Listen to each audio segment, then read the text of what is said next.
Hello all sentient beings and welcome to Transmissions Alt Mode, where we talk about all news, comics, and media related to the... On this episode of Transmissions Alt Mode, we review Transformers issue number 11. We check out several Transformers Galaxies number 1 variant covers, and Canada values Optimus Prime at 25 cents Canadian.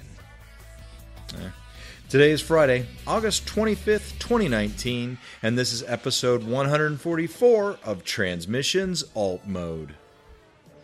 Welcome to Transmissions Alt Mode, the podcast that can't wait for Hasbro's inevitable Soundwave and Snoop Dogg collaboration.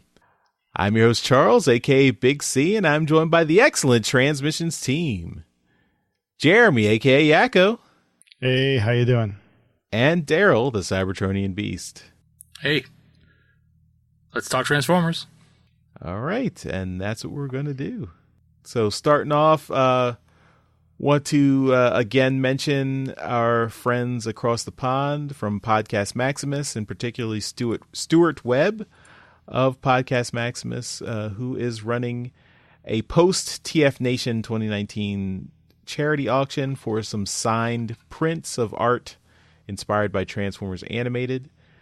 We'll have a link to his Twitter thread where you can see all the art, and the YouTube video where he describes the auction. It's a blind auction, so he will accept all your bids, and then at the end of the auction, he will announce the winner. So this is going until September 30th, 2019. All the proceeds go to Mary's Meals, which is a very worthwhile charity for helping feed children across the world. And he's auctioning off these 4 art prints. It's a set of 4, and the starting bid is £30 for all 4 pieces of art.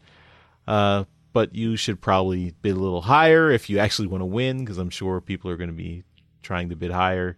But you can send in your bids either by sending him a DM on Twitter to @InflatableDalek, or go to Stuart's email, crazewebb@yahoo.co.uk, crazewebb@yahoo.co.uk. Easy peasy. So get your bids in, and hopefully you can win some art and give to a good cause as well. So check it out. All right. As always, we start off the show by thanking our Donatreons, those people who give us money on Patreon and PayPal, and you help keep the show going, help keep us in business. Without your support, this would not be possible. So we really appreciate you. There are lots of perks associated with becoming a Donatreon, not the least of which is getting to listen to the show live every week when we record it, and we have some folks doing that right now. We also still have copies of our Transformers Till All Are One special cover comic that we had commissioned a couple of years ago, and every person who joins at the $5 or $10 level will get a copy of that comic. So check that out. Every Donatron is also automatically entered into our monthly Toy Hacks $10 gift code giveaway. And we should give a congratulations to this month's winner, who was just announced in Transmissions episode 344 a couple days ago. So congratulations to Nick, and hope you enjoy that Toy Hacks $10 gift code. If you cannot support Transmissions by becoming a Donatron, maybe consider buying some merchandise from our TeePublic store. That's another way to help us out, and you get some cool shirts if in the process. You can go to transmissionspodcast.com/shop to do that. Or you can also check out a friend of the show, K-Girl, and her shop, which is at tpublic.com/user/superstark.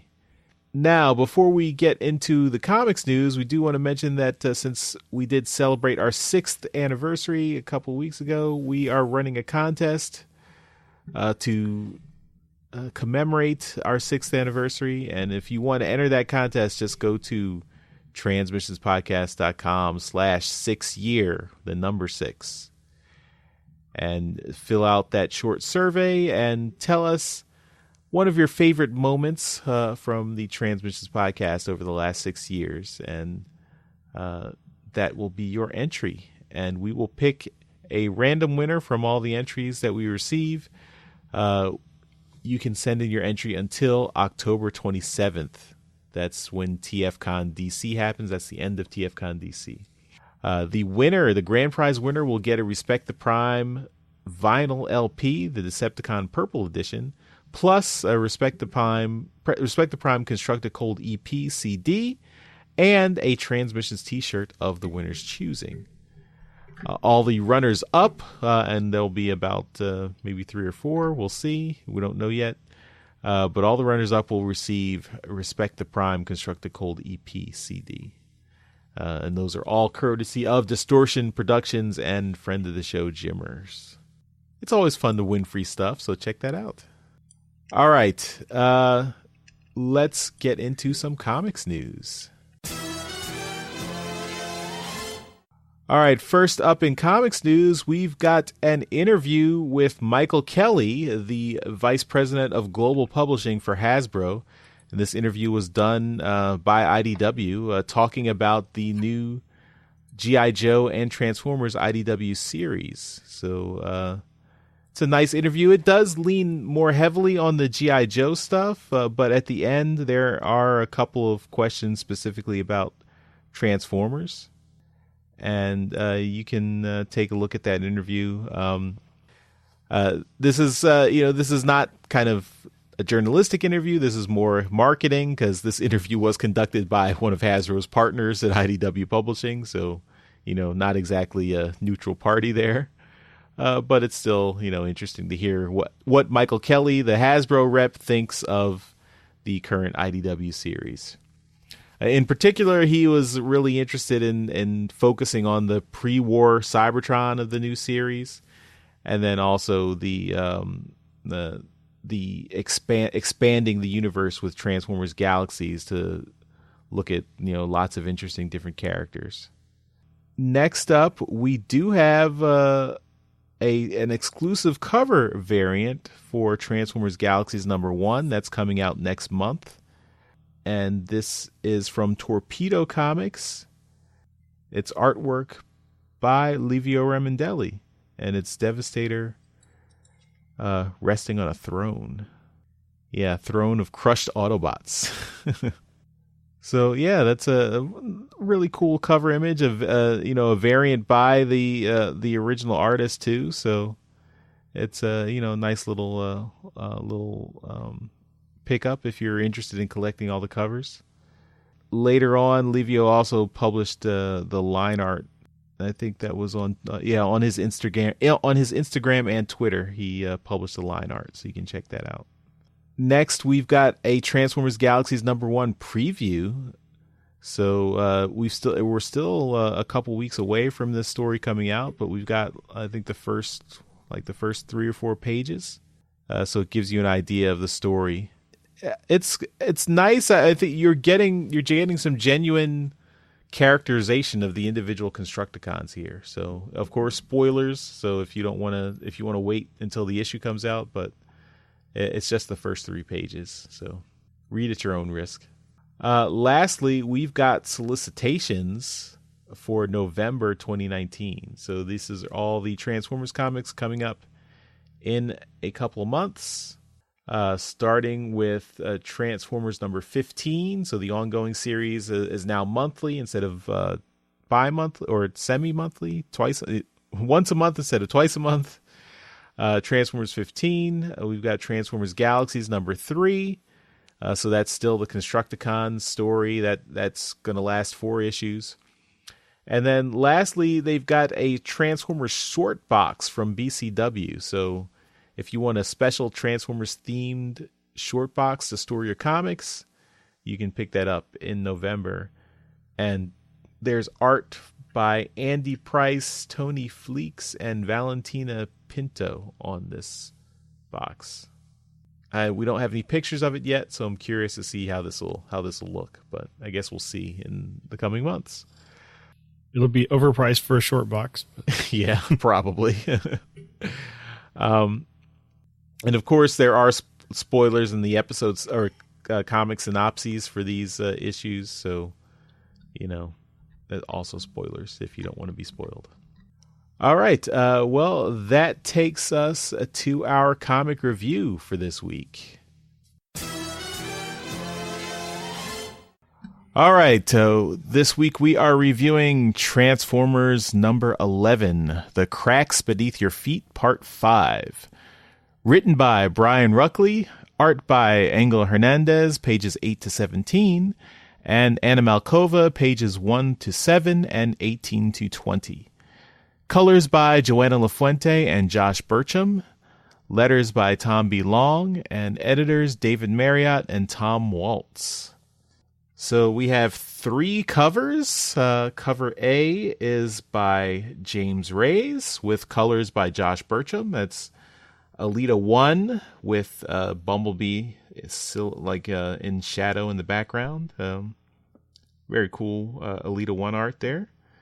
Cover B by George Kaltsoudas, and it's a very stylized cover featuring Windblade, Sideswipe, and Chromia. Featuring their assault from way back in issue 9 on the Rise hideout. It feels very kind of Japanese art inspired, Japanese art style inspired. My first thought was it kind of reminded me of the Cyberverse style. That's what I was thinking. Cyberverse. Yeah. Okay. And the retailer incentive cover by Guido Guidi. This is a very G1-esque Quake, looking very badass and destructive, as apparently Quake is a badass. We've been told for several issues that Quake is a badass, but Guido Guidi is going to show us. So, 3 covers. Daryl, do you have a favorite of these 3? I do. It's I don't think it's much of a contest this week. Guido's going to take it for me. His cover is phenomenal, and it's heads and tails above the other 2. So yeah, I really like it. It looks really awesome. Makes Quake look interesting and somebody I want to learn and read more about. I want to know why he's in this position, why he's just, looks like he's just won a war by himself. So yeah, I'm all about Quake in this. I like the dead bot behind him, all burning up with his hand reaching up out of the rubble there. That's pretty cool too. That's something you may not notice without looking. Yeah, I didn't notice it until I was just looking at this again a few minutes ago. I didn't notice it until Daryl pointed it out. Yeah, it is very cool. All right, Jeremy, which cover are you picking? I really like them all this week. And I feel bad picking Guido's since we did like a whole issue of Guido art last week. But I think his just really is kind of, I don't know, it's showing the action that we're not going to get in this book. But I don't know, it just, I really love his art and the style, the cover B, I like those stylized art covers and I like this. I just think Guido's is so, I'm just still in that G1 mood after last week. Mm-hmm. All right. Well, for me, I'm going to break ranks. I do think the Guidi cover art is very nice and very cool. Guido's art style is awesome. I really enjoy that. But I'm going to give it to James Reyes and Josh Burcham, cover A. I like how James Reyes' rendition of Alita 1 here. This is definitely the new version of Alita 1, and I think it's a really nice rendition of her. And I like the Bumblebee image in the background. His take on the face vents that have been prominent in the comic, I think is it's much more palatable. Yeah, much better. So yeah. So and I'm partial to James Reyes' art too. So I think it's a nice image there. Yeah. All right. Well, let's get into this issue. Sentinel Prime has returned to Cybertron, and he's not happy. Orion Pax and Chromia brief him and Starscream on the current situation. Barricade has apparently defected from the Cybertronian security forces and joined the Ascenticons. Prowl wants to question him, but the Ascenticons won't let him, creating a standoff. Sentinel has no patience for this and tells Chromia to go in and get Barricade, using force if necessary. Orion continues to urge caution, not wanting to inflame the situation further, but Sentinel gives him a day to try and negotiate with Megatron. If that doesn't work, he orders Chromia to send in the troops. After Sentinel Prime and Starscream leave, Chromia's got more news for Orion. Windblade's data jack was at least partially successful. They were able to get a list of 40 names who were members of the Rise, and she's sure both the killers are on that list. One of which happens to be Ascenticon guards bot Quake. In Ascenticon headquarters, Megatron feels his control slipping away. He rages at the mistakes his Lieutenant Soundwave has made recently. He passed intel from Barricade directly to Shockwave, who in turn used Quake to murder the Void Scavenger witness and inadvertently pour rubble. If the security forces connect the dots, it's game over for the Ascenticons. Megatron calms down and figures out a way to clean up Soundwave's mess. They can't let security talk to Barricade, but they can't refuse them either. He uses Soundwave's untrackable, untraceable drone to send a message to Shockwave. Send an attack squad from the Rise to extract Barricade and make it look good. Across the city in the Med Center, Bumblebee sits in silent vigil for his injured friend Windblade. Orion Pax interrupts to comfort his friend.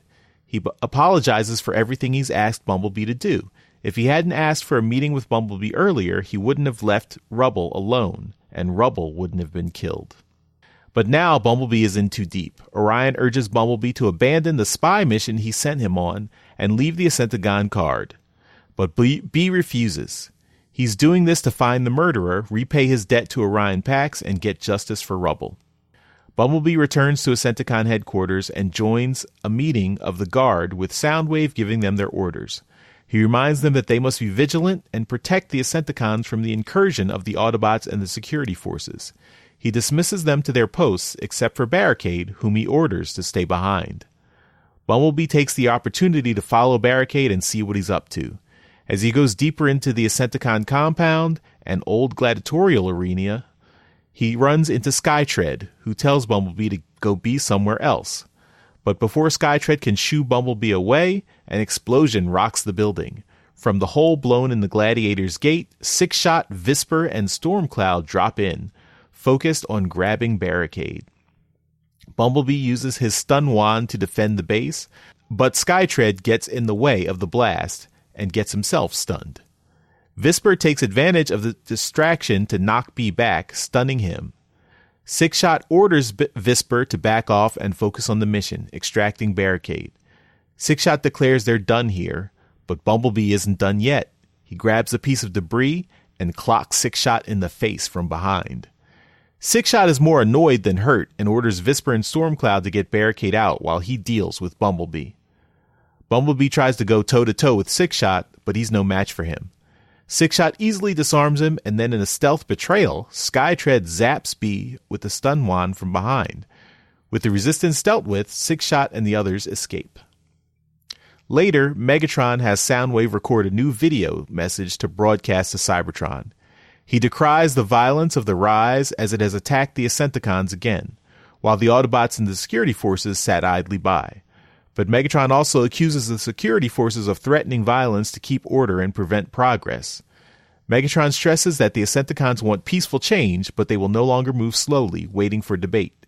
He takes the flag of the Ascenticons and an arrow pointing upwards and paints a new symbol on the flag. A symbol of a people angry and ready to make change happen swiftly on their own terms. A very familiar symbol. To be continued.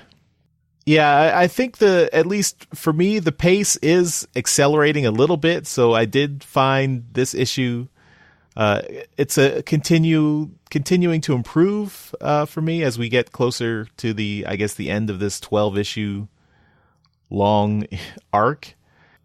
Some of the tidbits here, revealing that Bumblebee is actually a spy, a plant within the Ascenticons. I guess that's not, in hindsight, that's not much of a surprise, but I did appreciate that, we see Bumblebee is, the reason Bumblebee was called away from his mentee Rubble before to meet with the Senate and meet with Ryan Pax. And he has some guilt from that since he left Rubble alone. That's why Rubble got killed. So, it's nice to connect that back to him being on an actual spy mission for the Ascenticons.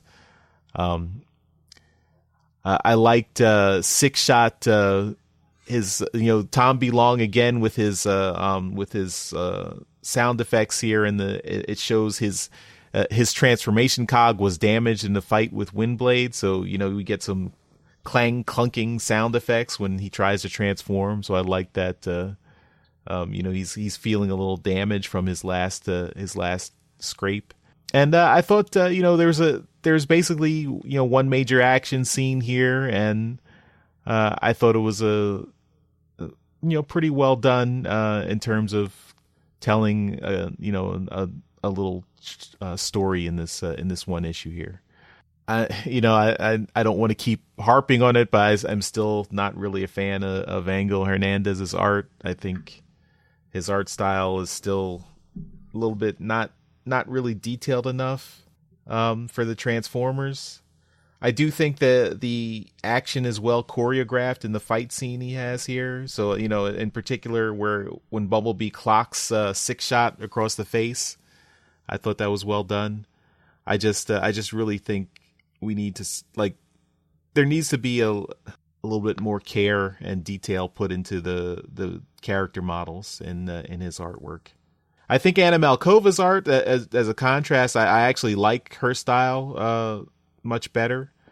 So it's nice to see this was basically a 50-50 on the book, where half the pages were her and half the pages were Hernandez. So that was nice. And then also in the last page, we see in the background, I see Acid Storm, I see Ratbat, I see Strika from Beast Machines, which I thought that was interesting that, she's in the Ascenticons. We also, in that list of Ascenticons, we have a lot of Proto-Decepticons in that list. So that's, that's nice to see. We also have a mention of Glyph, another female Autobot that doesn't get a lot of time to shine in most official fiction. So she's kind of a Bumblebee repaint.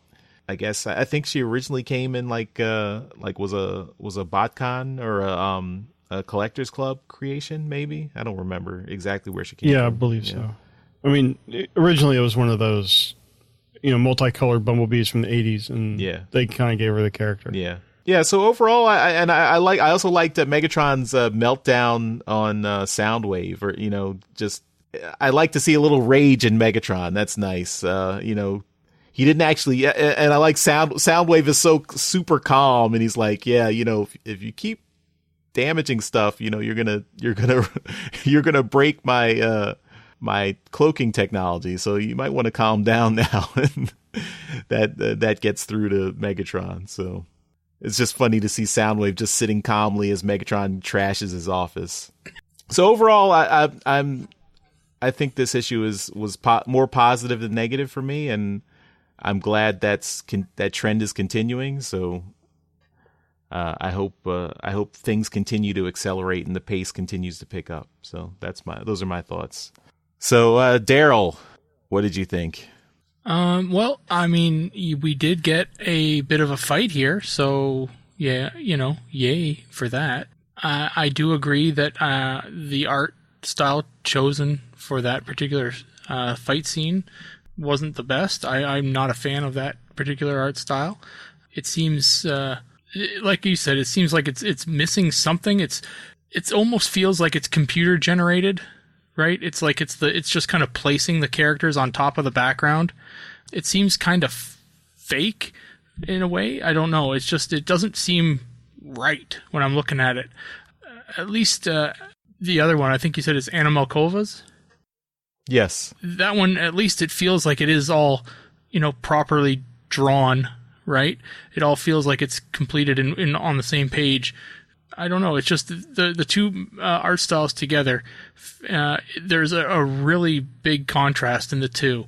One of them, like Anna Malkova's, at least feels warm when you're looking at it, and the other one is just it's a very cold and there's very little like emotion to it. It is very I don't know, Photoshoppy is the right word.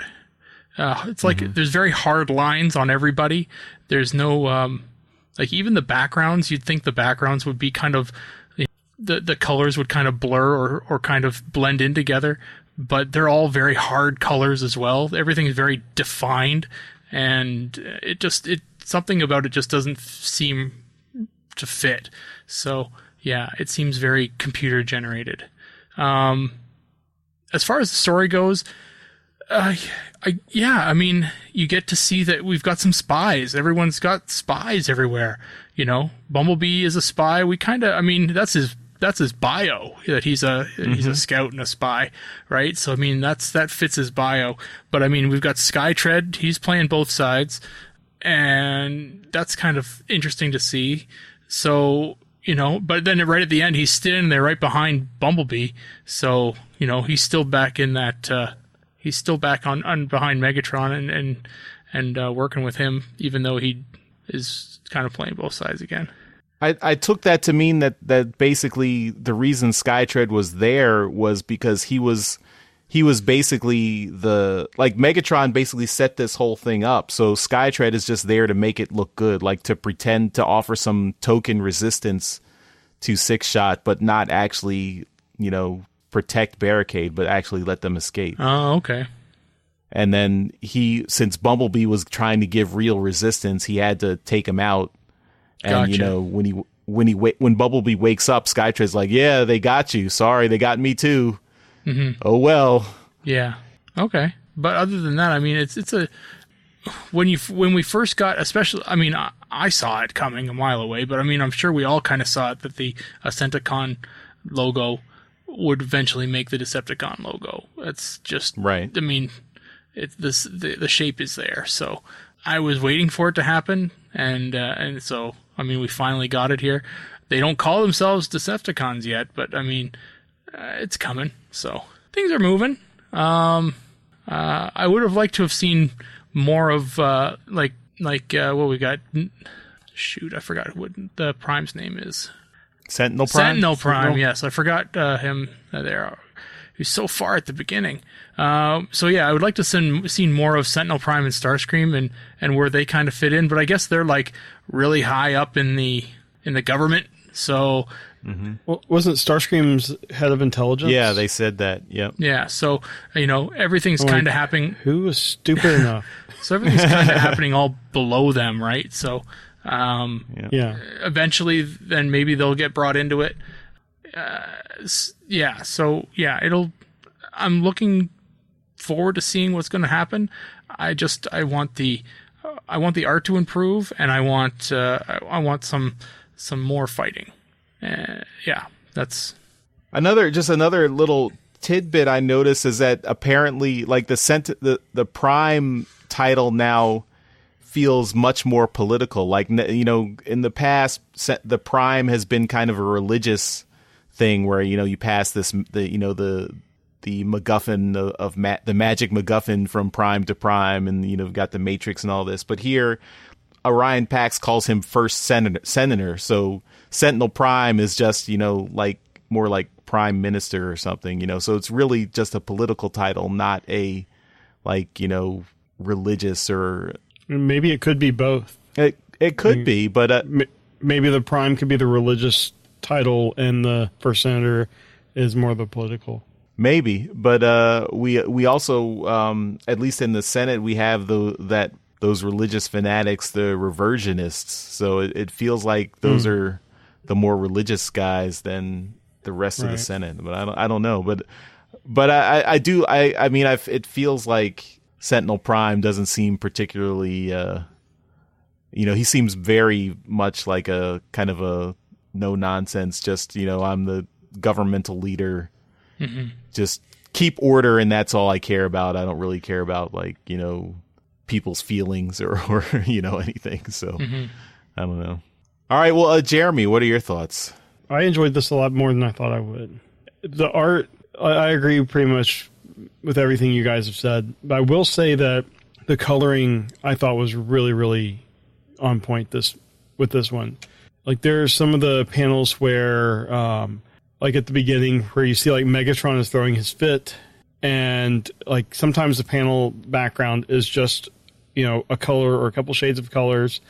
But even when he's like throwing his fit and he's like breaking stuff, you'll see like red at that point of impact, or to kind of like show his rage. And then when he finally calms down, it gets back to a kind of bluish purple. And I thought that really did kind of help the scene. Mm-hmm. So I haven't really been as big of a fan of that art, but I don't know if Josh or Joanna did the first part, but whoever did the coloring in that section specifically was excellent. I do like the characterization of this Megatron. I mean, it's really nice to see that we're not just, with the reboot, we're not just going back to a mustache twirling Megatron. He generally is upset that Rubble was killed. Mm-hmm. And you can tell he generally cares about Cybertron.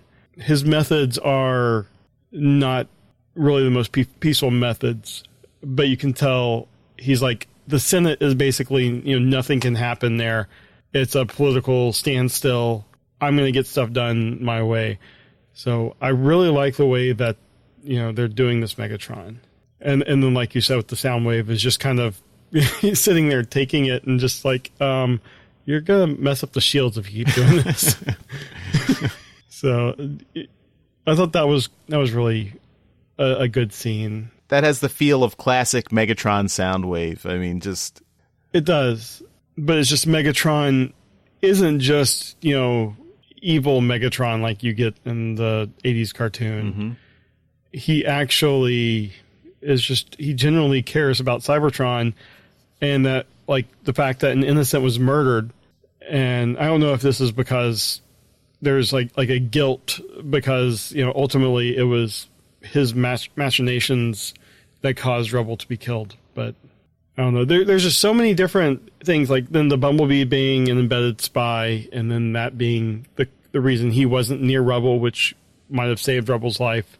So many kind of plot threads are converging here, and I really enjoyed seeing all of that come together. It was interesting, seeing the whole Bumblebee going after Six Shot, and you're like, this is, I know they said try not to kill anybody, but I'm like, are they going to off Bumblebee right here at the beginning? Because there's no way he would be able to stand up. But, it goes the way that you would hope it would go. He gets kind of a couple licks in, and then, that's about it. Yeah. He was, zapped from behind, but, Six Shot wouldn't take much more of that and just, kind of completely kill him.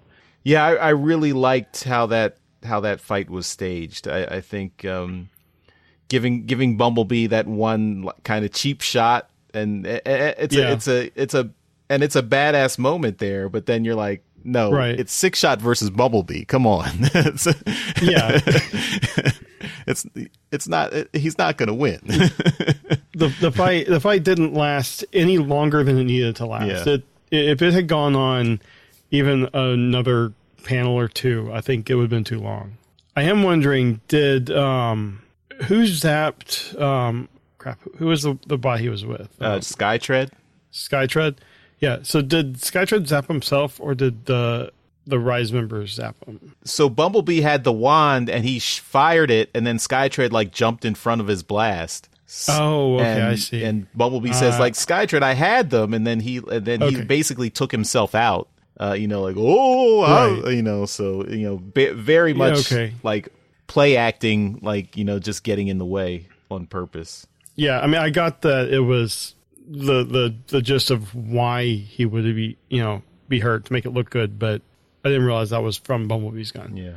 And was Barricade killed, or did they take him with? No, he went with them. Oh, okay. I see in the background there. Yeah. Okay. Because I saw like the whole room come down on him. I think probably the best part of this whole issue is the Megatron stuff at the end, though. It's just the changing of the flag, and we were waiting for it, like you said, Daryl, and it just finally getting there, and then seeing it. It's not like a clean logo. It's literally like scribbling on top of the Decepticon flag to make the Decepticon logo, and I like how that came across. And like I said, this is a Megatron I'm really enjoying reading.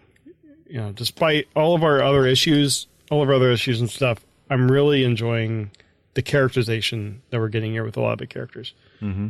So yeah, I mean, this one I think was a big step up. Yeah, what I like about Megatron is that definitely they've taken like the Megatron from the old IDW continuity. They you have this, you give him kind of he's basically an abused person who turns into an abuser. So it's kind of like you see this bright, like he's been oppressed and he overthrows the oppressors, but then he goes too far. And here it's not that characterization, but you still see his motivations and you see how he becomes a villain here.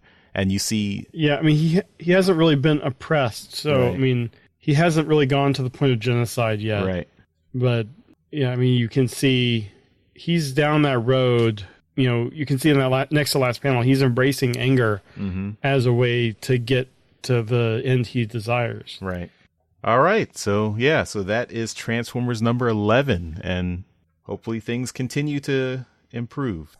Yeah, definitely it was a much slower start than we liked, but if the pace of the issues keeps accelerating, I think we'll be in a good spot. So, and I guess it has to, since it's going to monthly instead of semi-monthly. So, well, and I'm sure this will read completely differently once you read it as a trade. Yeah.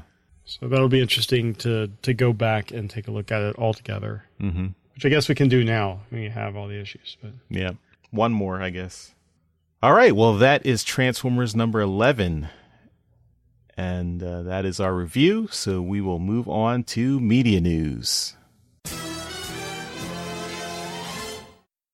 All right, in media news this week, we've got some information about Transformers Cyberverse Chapter 2, The Power of the Spark.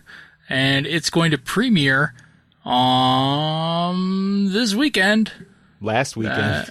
Last weekend in France and Australia. And so it's starting. So it's coming around, people. Also, we've got the description of episodes 1 through 12 have made it to online. Nothing really giving it away here. So there's some descriptions in here as well. So if you wanted to kind of read ahead, you could. I'm not going to. It could be spoilery, so I'm not going to do that. You can do that if you want. Lastly, we've got a fine art print that's being shown off from Sideshow Collectibles, featuring Optimus Prime, and it's going for $95, and it's limited to 300 pieces. So I'm trying to see here who we got. Who's the artist? Darren Tan is the artist, and it's really a very nice looking print. It features, I think Sideshow Collectibles has got an Optimus statue or figure. If they don't, this is featuring one that looks like one that's already out there. But it looks really cool, and it's Optimus kind of jumping down within a series of fire that's coming up on him. A bunch of people are shooting at him, and he's jumping through it and being all heroic and stuff. You can take a look at that, and like I said, it's limited to 300, and it's $95, and it comes framed and all that stuff. It does look very good. Yeah, it's pretty cool.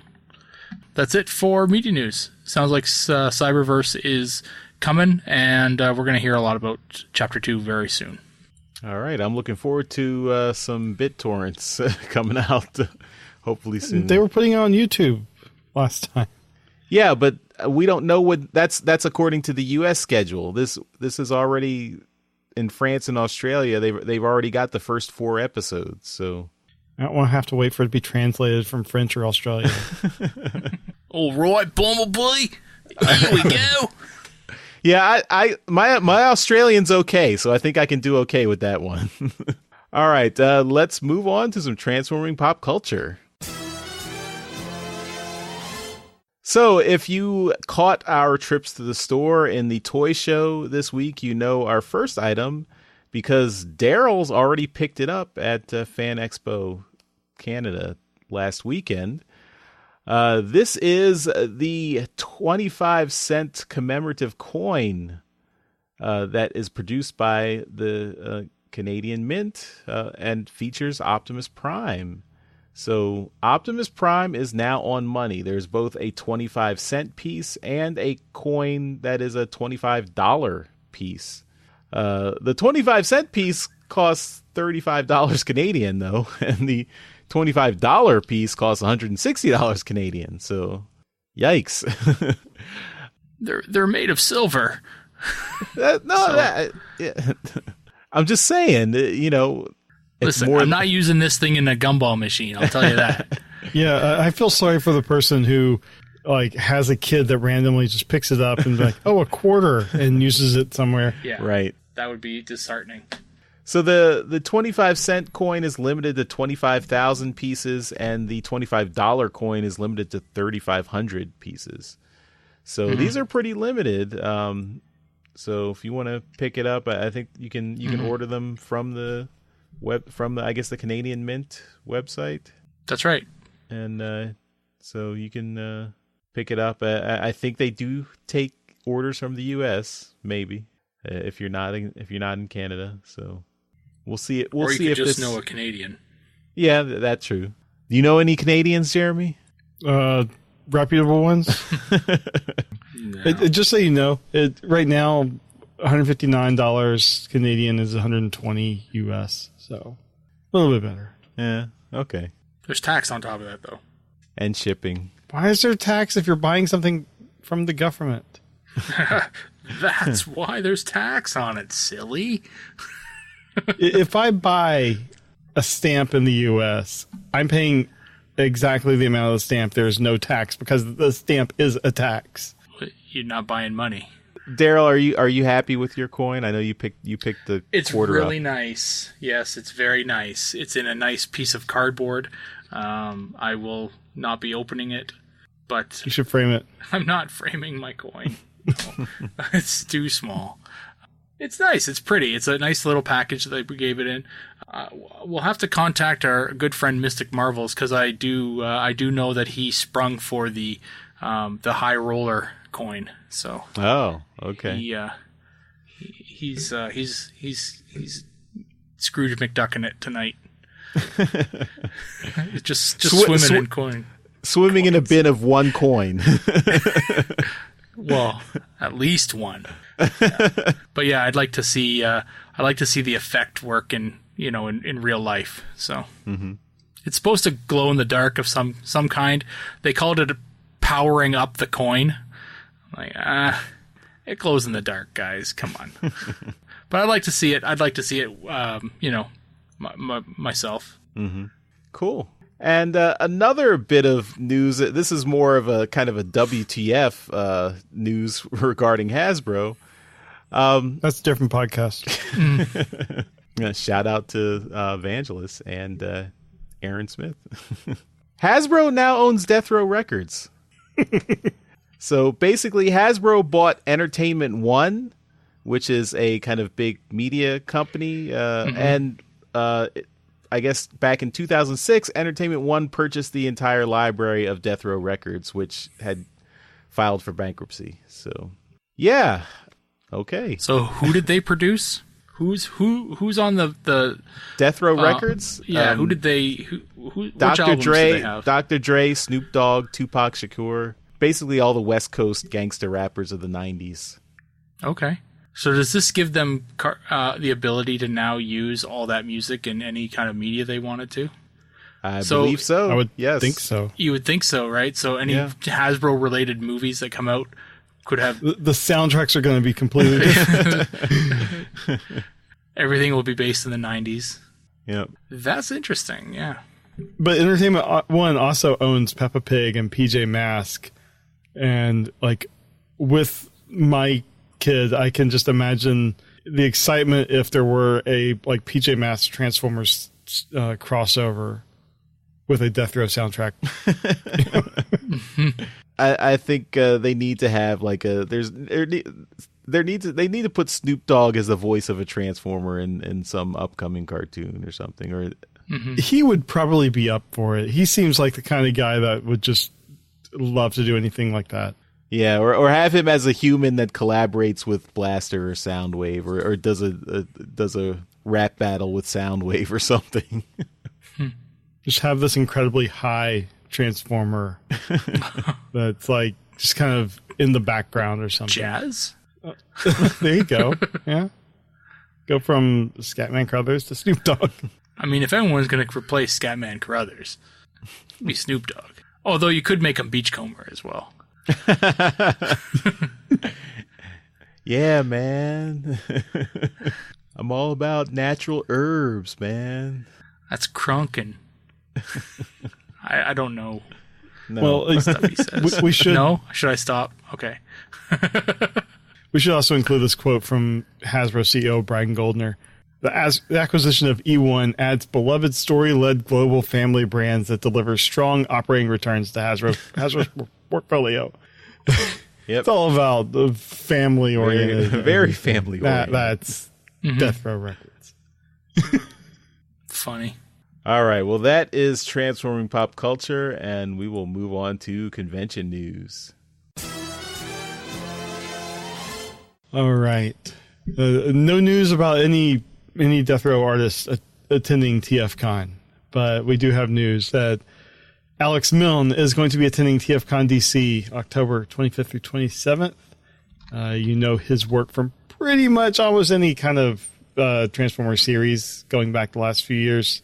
More Than Meets the Eye, ROM versus Transformers, which was excellent. The Unicron series. You know, he's going to be there. I'm sure he'll be doing commissions. You know, he's kind of a mainstay now at both the U.S. and the Canadian conventions. So, you know, go check him out.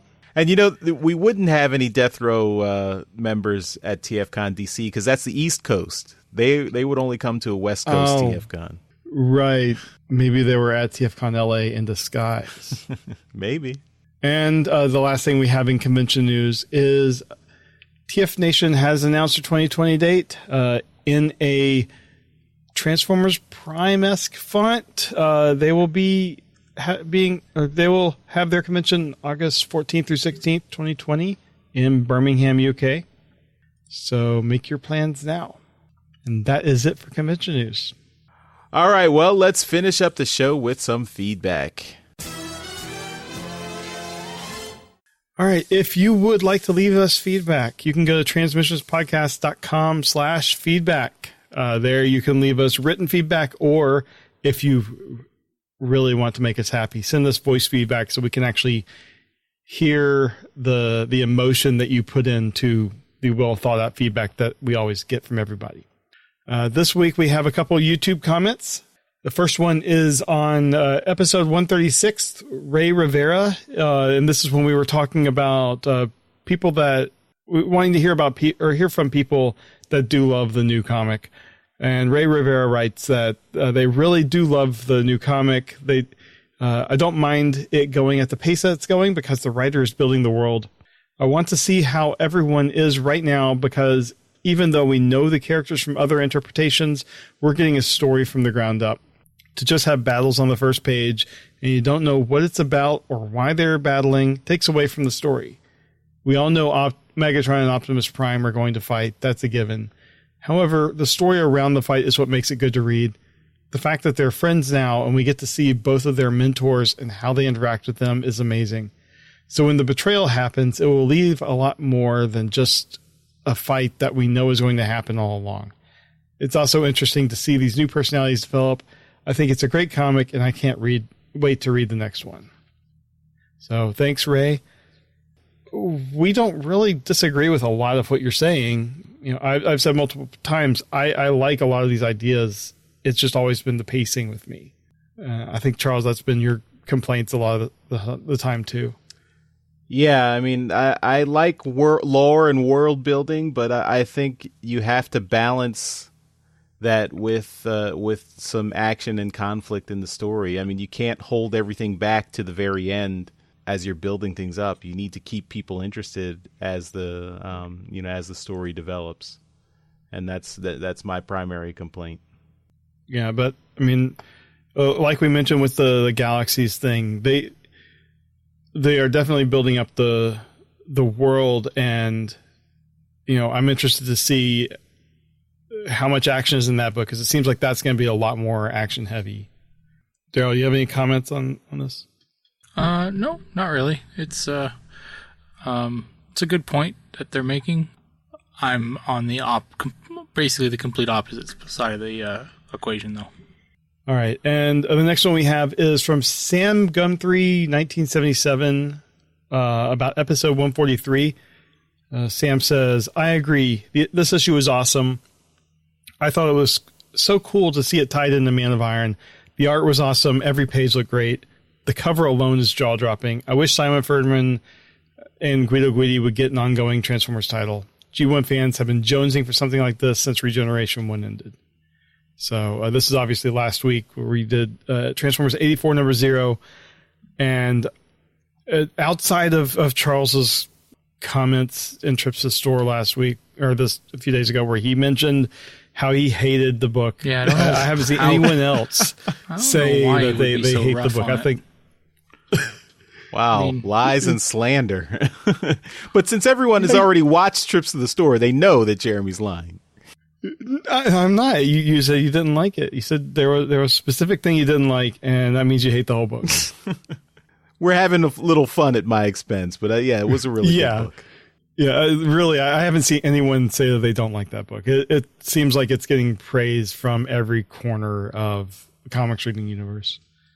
Yeah, I mean, I think both Simon Furman's writing and Guido Guidi's art style, I think we've been missing, and John Paul Bove's coloring. I was about to say, you don't want to discount how much the coloring work that John Paul put into it that really makes it look accurate.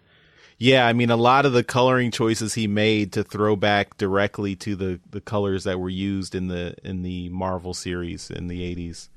It's very well done. And if you go and look at the TF Wiki, they point out a lot of those color choices, like Soundwave being purple, Megatron's head being black, and Scepter being blue.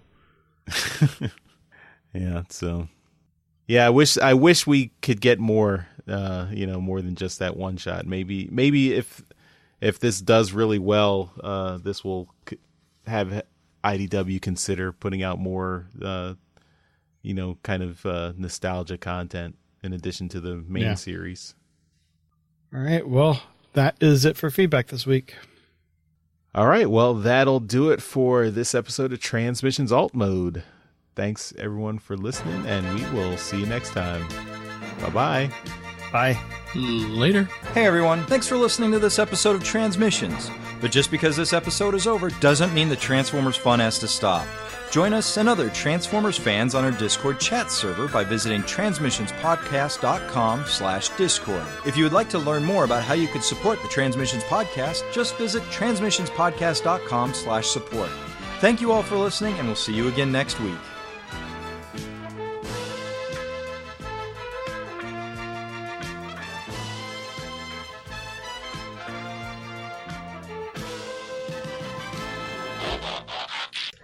Oh, Cookie Monster did not make its funding goal. Excuse me, sorry. High energy. Let me do it. Sorry, Mike. It's hard. Hit it. Did it. All right. Look, I saved us 15 seconds. Let's waste that 15 seconds right now. Bow, but down. I can't do Yoshi's squirt. Whatever, I don't know. Did you not want to do the Transformers? We talked about it last week. Okay, sorry. I was trying to not give Mike something for the outtakes. Someone doesn't listen to our show. But I remember we talked about that. Daryl can back me up. Okay. I'm not getting involved.